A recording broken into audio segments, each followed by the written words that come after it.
আজ আমরা আলোচনা করছি ক্লাস 10-এর তাপের ঘটনাসমূহ। তাপের ঘটনাসমূহ ক্লাস 10-এর সেকেন্ড ইউনিট টেস্ট একটা চ্যাপ্টার আছে, যেখানে বলা হয়েছে যে তাপ প্রয়োগের ফলে কঠিন, তরল এবং গ্যাসীয় পদার্থের কীরূপ তাদের প্রসারণ ঘটে বা কীরূপ তাদের বিহেভিয়ারটা হয়। তো আমরা জানি কঠিন পদার্থের ক্ষেত্রে একটা যদি রড নেওয়া হয়, সেই রডটাকে যদি আমরা তাপ দিই, গরম করি, তাহলে রডটার কী হয়? দৈর্ঘ্যের বৃদ্ধি ঘটে। তো একটা রড বা কঠিন পদার্থে শুধু তো দৈর্ঘ্যই থাকে না, কঠিন পদার্থের দৈর্ঘ্য থাকে, ক্ষেত্রফল থাকে, আবার আয়তনও থাকে। তাদের দৈর্ঘ্য, ক্ষেত্রফল, আয়তন, মানে তিনটে ডাইমেনশনই তাদের থাকে। সেক্ষেত্রে কঠিন পদার্থের তাহলে তিন রকমের প্রসারণ হয়। তাপ প্রয়োগ করলে কঠিন পদার্থের দৈর্ঘ্যেরও বৃদ্ধি ঘটে। একটা রডকে যদি গরম করা হয়, তাহলে রডটা দৈর্ঘ্যে যেমন বৃদ্ধি পায়, সেরকম তার ক্ষেত্রফল একটা যদি বস্তু নিই, তার ক্ষেত্রফলটা বৃদ্ধি হবে, যার পার্শ্বতলের ক্ষেত্রফল সেটাও বৃদ্ধি পাবে। যদি তার আয়তনের কথা ভাবি, সেই আয়তনটাও কী হবে? উষ্ণতা বৃদ্ধিতে আয়তনটাও বৃদ্ধি পাবে। তো এবার কঠিন পদার্থে তাহলে তিন রকমের প্রসারণ পাওয়া যাচ্ছে। শুধু যদি কঠিনটা বলি, তাহলে কঠিনের তিন রকমের প্রসারণ হচ্ছে। একটা হচ্ছে দৈর্ঘ্য প্রসারণ, একটা হচ্ছে ক্ষেত্র প্রসারণ, আর একটা হচ্ছে আয়তনের প্রসারণ। তো কঠিন পদার্থের তিন রকমের যখন প্রসারণ আছে, তাহলে তিন রকমের কি পাবো? গুণাঙ্ক পাবো। তো গুণাঙ্কগুলো আমি বলি, ডিসকাস করি। হচ্ছে কঠিন পদার্থের দৈর্ঘ্য প্রসারণ গুণাঙ্ক। একটা রড বা একটা দণ্ড ধরলাম, যার প্রাথমিক দৈর্ঘ্য হচ্ছে L1, যার সেই মুহূর্তে প্রাথমিক উষ্ণতা হচ্ছে T1 ডিগ্রি সেলসিয়াস। তো এই রডটাকে বা এই দণ্ডটাকে যদি উত্তপ্ত করা হয়, তাহলে দৈর্ঘ্য বৃদ্ধি করবে। ধরে নিলাম T2 উষ্ণতায় নিয়ে যাওয়ার ফলে এর দৈর্ঘ্যটা একটু বৃদ্ধি পেয়ে L2 হয়েছে। তাহলে এক্ষেত্রে দৈর্ঘ্যের বৃদ্ধি কত হয়েছে? মানে দৈর্ঘ্য বৃদ্ধি, উষ্ণতা বৃদ্ধির ফলে যে দৈর্ঘ্য বৃদ্ধি হয়েছে সেটা কত? L2 minus L1। তো দেখা গেছে এই যে দৈর্ঘ্য বৃদ্ধিটা, সেটা নিশ্চয়ই তার প্রাথমিক দৈর্ঘ্যের সঙ্গে সমানুপাতিক হবে। কেন সমানুপাতিক হবে? আমি যদি 1 মিটার একটা দণ্ড নিই আর একটা যদি 10 মিটারের দণ্ড নিই, দুটোকে যদি সমান পরিমাণ উত্তপ্ত করি, তাহলে কোনটার দৈর্ঘ্য বৃদ্ধি হবে? যদি দুটোকে 1 ডিগ্রি সেলসিয়াস বৃদ্ধি করি, তাহলে যেটা বড় দণ্ড সেটা দৈর্ঘ্য বৃদ্ধিটাও বেশি হবে, যেটা ছোট দণ্ড সেটা তো দৈর্ঘ্য বৃদ্ধি কম হবে। 1 মিটারের দণ্ড নিলাম, একটা 5 মিটারের দণ্ড নিলাম, দুজনেরই 1 ডিগ্রি সেলসিয়াস বৃদ্ধি করলাম। 1 মিটার দণ্ডে যদি 1 সেন্টিমিটার দৈর্ঘ্য বৃদ্ধি হয়, তাহলে নিশ্চয়ই 5 মিটার দণ্ডটা 5 সেন্টিমিটার দৈর্ঘ্য বৃদ্ধি করবে। কমও হবে না, আবার সমানও হবে না, বেশি হবে। বড় দণ্ডের দৈর্ঘ্য বৃদ্ধি বেশি হবে। তাই এই L1 থেকে যখন L2 হলো, যে দৈর্ঘ্য বৃদ্ধি হলো L2 মাইনাস L1, সেই দৈর্ঘ্য বৃদ্ধিটা L2 মাইনাস L1 দৈর্ঘ্য বৃদ্ধিটা তাদের প্রাথমিক দৈর্ঘ্যের সঙ্গে সমানুপাতিক। প্রাথমিক দৈর্ঘ্য কত? L1। আরেকটা কোন জিনিসের সঙ্গে সমানুপাতিক? নিশ্চয়ই উষ্ণতা বৃদ্ধির সঙ্গে সমানুপাতিক হবে। আমি যদি 1 ডিগ্রি উষ্ণতা বৃদ্ধির বদলে যদি আমি 5 ডিগ্রি উষ্ণতা বৃদ্ধি করি, বেশি গরম করলে লোহার দণ্ডটা বেশি দৈর্ঘ্য বৃদ্ধি হবে, বা যে কোনো যদি দণ্ড নিই, সেই দণ্ডটার দৈর্ঘ্য বৃদ্ধি বেশি হবে। তাই সেক্ষেত্রে দৈর্ঘ্য বৃদ্ধি প্রাথমিক দৈর্ঘ্যের সঙ্গে সমানুপাতিক আর উষ্ণতা বৃদ্ধির সঙ্গে সমানুপাতিক। এখানে আমি ধরে নিয়েছি যে T2 গ্রেটার দেন হচ্ছে T1, অর্থাৎ প্রথমে উষ্ণতা কম ছিল, পরে উষ্ণতা বেশি হয়েছে। তাহলে সেক্ষেত্রে দৈর্ঘ্য বৃদ্ধি এটা হচ্ছে T2 মাইনাস T1, সমানুপাতে হচ্ছে T2 মাইনাস T1। তাহলে দুটোকে যদি আমি ভেদের সূত্র অনুযায়ী কম্বাইন করি, এখানে পাশে কিন্তু লিখতে হবে যেখানে T2 মাইনাস T1 হচ্ছে যেখানে ধ্রুবক, যেখানে এখানে পরিবর্তনশীল হচ্ছে না, এটা পরিবর্তন হচ্ছে না। আর যেখানে প্রাথমিক দৈর্ঘ্য স্থির, প্রাথমিক দৈর্ঘ্য এটা হচ্ছে স্থির, প্রাথমিক দৈর্ঘ্য যেটা হচ্ছে L1টা এটা স্থির, এটাও কিন্তু ধ্রুবক থাকছে সেই অবস্থায়। এবার এই দুটোকে যদি কম্বাইন করা হয়, তাহলে কী লেখা যেতে পারে? L2 মাইনাস L1 এটা সমানুপাতিক L1 into T2 minus T1। এই দুটোকে ভেদের সূত্র অনুযায়ী কম্বাইন করছি বা একসঙ্গে নিয়ে আসছি যৌগিক ভেদের সূত্র থেকে। তাহলে L2 minus L1 is equal two L1 proportional to হচ্ছে L1 into T2 minus T1। এবার এই প্রপোর্শনাল টু বা সমানুপাতিক, এই সমানুপাতিক একটা ধ্রুবক থাকবে। অতএব L2 মাইনাস L1 এটাকে যখন আমি সমানুপাতিক চিহ্ন থেকে সমানে নিয়ে আসবো, তখন সমান একটা ধ্রুবক alpha L1 into T2 minus T1। এখানে লিখতে হবে পাশে যখন L1 এবং T2 মাইনাস T1 উভয় পরিবর্তনশীল, তাহলে সেক্ষেত্রে বা দিয়ে বলতে পারি যে L2 মাইনাস L1, এই L1টাকে আমি ডান দিকে নিয়ে যাচ্ছি, তাহলে L2 ইজ ইকুয়াল টু বলতে পারি L1 plus L1 alpha into T2 minus T1। দেখা যাচ্ছে? এবার L1 যদি কমন নিই, তাহলে L1 কমন নিলে বাঁ দিকে L2 যেমন ছিল সেরকম L2 রইল। L1 কমন নিলে ব্র্যাকেটের মধ্যে 1 plus alpha into T2 minus T1। এই আলফাটা কি জিনিস? আলফাটা তো আমি ধ্রুবক ধরে নিলাম, যে প্রপোর্শনাল থেকে বা সমানুপাতিক চিহ্ন থেকে আমি যখন সমান করলাম তখন একটা আলফা ধরে নিলাম। আলফাটা কি জিনিস? আলফাটা হচ্ছে একটা ধ্রুবক। এই আলফাটাকে বলা হয় দৈর্ঘ্য প্রসারণ গুণাঙ্ক। আলফাটা হচ্ছে ধ্রুবক, যেটাকে বলা হচ্ছে দৈর্ঘ্য প্রসারণ গুণাঙ্ক। এটা নিশ্চয়ই শুধু কঠিন পদার্থের থাকবে, তরল পদার্থের দৈর্ঘ্য বলে কিছু থাকে না, গ্যাসীয় পদার্থের দৈর্ঘ্য বলে কিছু থাকে না। তাদেরকে যে পাত্রে রাখা হচ্ছে তারা সেই পাত্রের দৈর্ঘ্য বা সেটাই আয়তন দখল করবে। কিন্তু কঠিন পদার্থের ক্ষেত্রে যেহেতু এদের নিজস্ব দৈর্ঘ্য, প্রস্থ, উচ্চতা, আয়তন এসব রয়েছে, তাই কঠিন পদার্থের এই আলফাটাকে বলছে কি দৈর্ঘ্য প্রসারণ গুণাঙ্ক। আচ্ছা, এবার এই যে ইকুয়েশনটা বেরোলো L2 = L1 × 1 + alpha × T2 - T1, এই ইকুয়েশনটা কিছু নিউমেরিক্যাল করতে কাজে লাগতে পারে, বা এখান থেকে আমি আলফা এর সংজ্ঞাটা বের করতে পারি। তো আলফা এর সংজ্ঞাটা কীভাবে বের করবো, ছবিটা একটু মুছে করছি আমি। আলফার সংজ্ঞাটা কীভাবে করবো? তাহলে এই ইকুয়েশন থেকে আলফা যেটা বলা ইকাল টু, এই লাইন থেকে করা যেতে পারে আলফা = L2 - L1, এখান থেকে L2 - L1 divide by L1 × T2 - T1।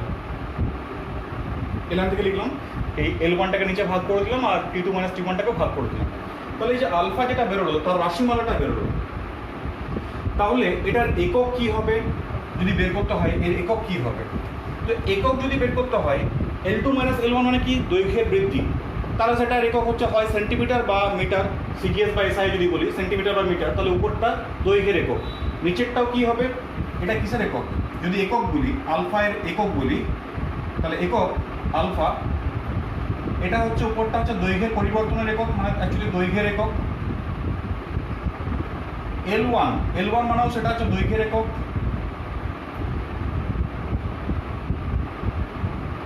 R T2 - T1 মানে হচ্ছে উষ্ণতার একক। T2 মানে হচ্ছে উষ্ণতা, T2 হচ্ছে ফাইনাল উষ্ণতা বা অন্তিম উষ্ণতা, T1 হচ্ছে প্রাথমিক উষ্ণতা। তাহলে এটা হচ্ছে উষ্ণতার একক। তাহলে এখান থেকে যেটা দেখা যাচ্ছে দৈর্ঘ্যের এককের সঙ্গে নিশ্চয়ই দৈর্ঘ্যের একক কেটে যাবে, তাহলে থাকছে 1 / উষ্ণতার একক। তাহলে আলফা আসছে 1 / উষ্ণতার একক।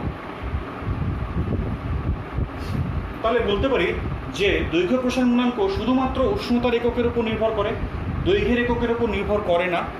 তাহলে সিজিএসএ বা এসআইএ আলফার একক কী হবে? তাহলে আলফার একক যদি সিজিএসএ বলা হয় তাহলে হবে পার ডিগ্রি সেলসিয়াস, যদি বলা হয় এটা হচ্ছে সিজিএস একক, আর যদি হয় এসআই সেটা হচ্ছে পার কেলভিন, এটা হচ্ছে এসআই। আর ফারেনহাইটে হলে বা এফপিএস পদ্ধতিতে হলে তাহলে কত হবে? ডিগ্রি ফারেনহাইট, এটা হচ্ছে এফপিএস পদ্ধতিতে যদি আলফা এর একক হয়।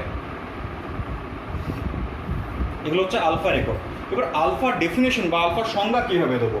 এই সংজ্ঞা দেওয়ার জন্য আমি যদি করতে পারি এরকম যে এই L1টাকে, এই যে L1টা নিয়েছি, সেই L1টাকে যদি আমি ধরে নিই যে এর ভ্যালু হচ্ছে 1, T2 - T1 যে পোর্শনটা তারও ভ্যালু যদি হয় 1, তাহলে বলতে পারি কত? যে L2 - L1 = আলফা। তাহলে যদি বলি যে L1 = 1 হয় এবং T2 - T1 যদি 1 হয়, তাহলে বলতে পারি আলফা L2 - L1।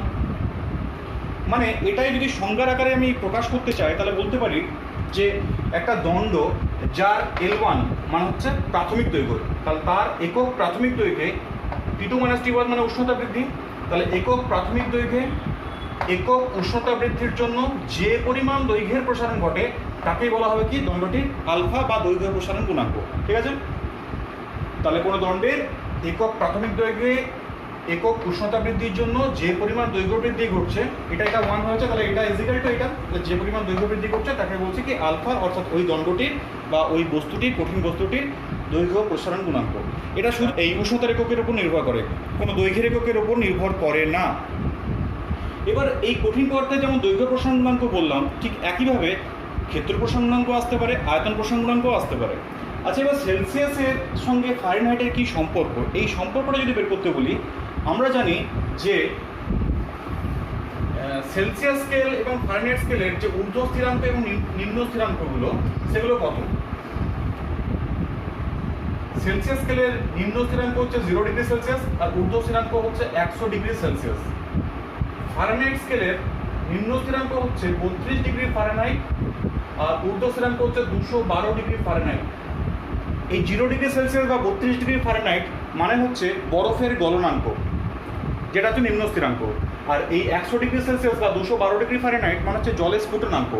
তো এই যে এই স্কেলটাকে, এই টেম্পারেচার ডিফারেন্সটা কিন্তু একই, এখান থেকে এটাও যা ডিফারেন্স, যতটা উষ্ণতা বৃদ্ধি এখান থেকে এটাও সেই ততটাই উষ্ণতা বৃদ্ধি, কিন্তু স্কেলটাকে কী করা হয়, এখানে 100টা ভাগে ভাগ করা হয় আর এখানে 180টা ভাগে ভাগ করা হয়, এখানে 180টা ভাগে ভাগ করা হয়, এখানে 100টা ভাগে ভাগ করা হয়। এবার তাহলে দেখা যাবে কি এই টেম্পারেচার ডিফারেন্সটা বা উষ্ণতার পার্থক্য আর এই উষ্ণতার পার্থক্য নিশ্চয়ই একই, কারণ জলের উষ্ণতা, বরফের গলনাঙ্ক সেটাও দুটোতেই যা হবে, যে মানটা, যে অ্যাকচুয়াল যে আমরা যেটাকে উষ্ণতা বলছি সেই উষ্ণতা দুটোতেই একই।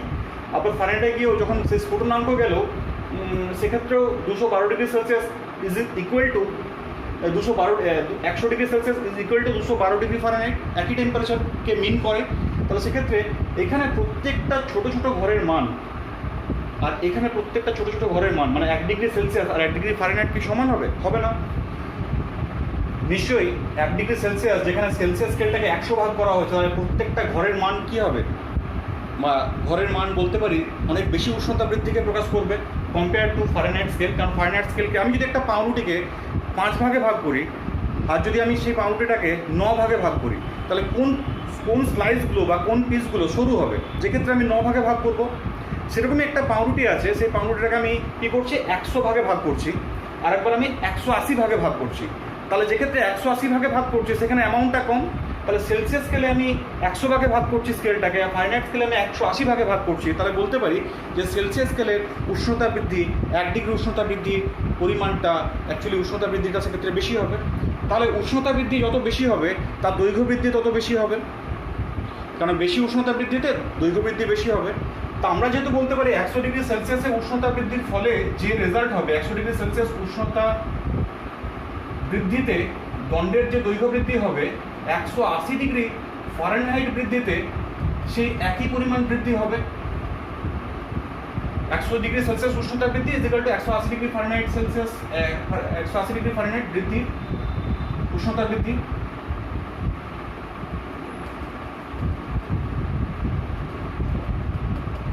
তাহলে 1°C উষ্ণতার বৃদ্ধি ইজ ইকুয়ালস টু 180/100°F উষ্ণতার বৃদ্ধির সঙ্গে সমান।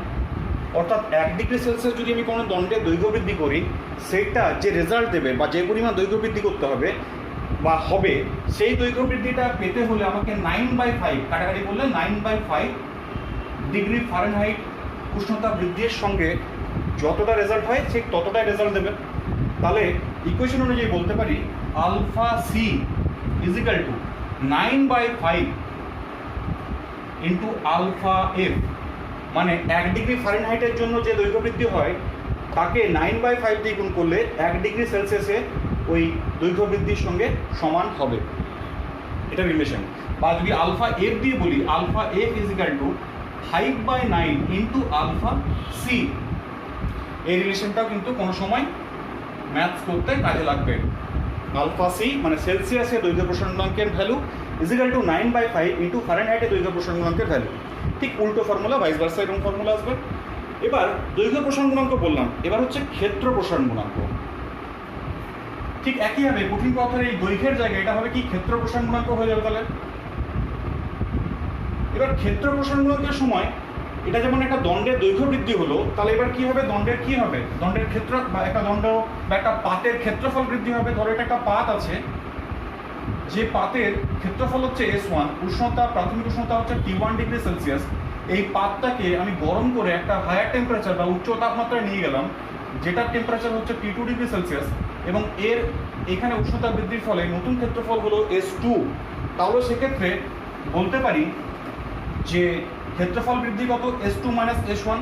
এক্ষেত্রেও সেম একইভাবে বলতে পারি ক্ষেত্রফল বৃদ্ধিটা তার প্রাথমিক ক্ষেত্রফলের সঙ্গে সমানুপাতিক হবে যখন উষ্ণতাটা স্থির থাকবে, কারণ বেশি বড় পাতের ক্ষেত্রফল বৃদ্ধি বেশি হবে। ঠিক একইভাবে ক্ষেত্রফল বৃদ্ধি তাদের উষ্ণতা বৃদ্ধির সঙ্গে সমানুপাতিক হবে।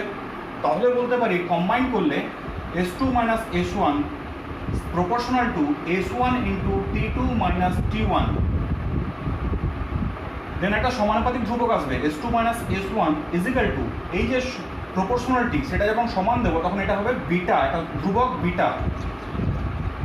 আগেরটা যেমন ছিল আলফা, এবার হচ্ছে বিটা।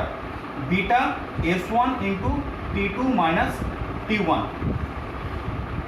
আবার এই জিনিসটাকে একই দিকে নিয়ে চলে যাবো, S1 গুলোকে একদিকে নিয়ে চলে যাবো, তাহলে আসছে কত S2 ইজিক্যাল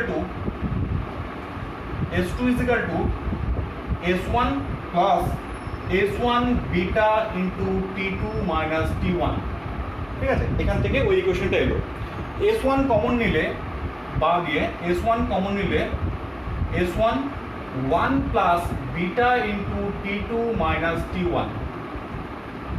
তাহলে এটা হয়ে গেল ক্ষেত্র প্রসারণের সময় সম্পর্কটা, মানে এটা হচ্ছে প্রাথমিক ক্ষেত্রফল, এটা হচ্ছে অন্তিম ক্ষেত্রফল। বিটাটা কি জিনিস, এই বিটাটা বললাম, বিটাটা হচ্ছে আগে যেমন ছিল দৈর্ঘ্য প্রসারণ গুণাঙ্ক, বিটাটা হচ্ছে ক্ষেত্র প্রসারণ গুণাঙ্ক। ঠিক একইভাবে সংজ্ঞা অনুযায়ী বিটা ইজিক্যাল টু, বা সংজ্ঞা বের করতে হলে বিটা ইজিক্যাল টু বলতে পারি এই ইকুয়েশন থেকে beta is equal to S2 minus S1 divide by S1 into S2 minus S1 divide by S1 into T2 minus T1। Same definition বা সংজ্ঞা ক্রিয়েট করতে হলে বলতে পারি ক্ষেত্রফল S1টা যদি একক হয় তাহলে একক ক্ষেত্রফলে T2 মাইনাস T1 এটা হচ্ছে একক, তাহলে একক ক্ষেত্রফল বিশিষ্ট কোনো কঠিন পদার্থের একক উষ্ণতা বৃদ্ধিতে যে পরিমাণ তাদের ক্ষেত্রফল বৃদ্ধি হয় তাকে বলবো কি ক্ষেত্র প্রসারণ গুণাঙ্ক। এবারে ক্ষেত্র প্রসারণ গুণাঙ্কের একক কত হবে, একই হবে, দৈর্ঘ্য প্রসারণ গুণাঙ্কের যা একক ছিল ক্ষেত্র প্রসারণ গুণাঙ্কেরও সেম একই একক হবে। সিজিএস একক হবে পার ডিগ্রি সেলসিয়াস, এসআই একক হবে পার কেলভিন, আর এফপিএস একক হবে পার ডিগ্রি ফারেনহাইট। এবং সেক্ষেত্রেও রিলেশনগুলো সেম হবে, বিটা সি ইজিক্যাল টু এরকমভাবে রিলেশনগুলো হয়ে যাবে। একইভাবে আয়তন প্রসারণ গুণাঙ্ক বেরিয়ে যাবে, ক্ষেত্র যেমন বললাম আয়তন প্রসারণ গুণাঙ্কও আসবে। আয়তনের সময় একটা ধরলাম একটা থ্রি ডাইমেনশনাল বস্তু আছে বা ত্রিমাত্রিক একটা বস্তু আছে, যা আয়তন ছিল, প্রাথমিক আয়তন ছিল V1 অ্যাট টেম্পারেচার T1, মানে T1 ডিগ্রি সেলসিয়াস উষ্ণতায় তার আয়তন ছিল V1। এবার এটাকে উষ্ণতা বৃদ্ধি করে T2 ডিগ্রিতে নিয়ে যাওয়া হয়েছে, এর ফলে তার যে নতুন আয়তনটা হলো সেটা হলো V2।